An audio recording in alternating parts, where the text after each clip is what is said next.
Kita mo na?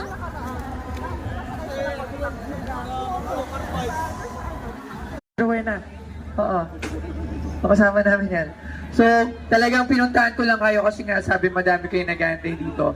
At ayoko naman na ma-fail kayo na hindi tayo magkita.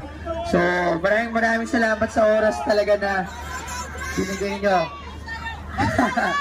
Thank you Salamat. Anong kanta gusto mo? Ayan! Hindi. Alas 7 pa daw sila Alas dito. 7 pa lang sila, Boss Tolo! Baka pwede natin... Inabangan na po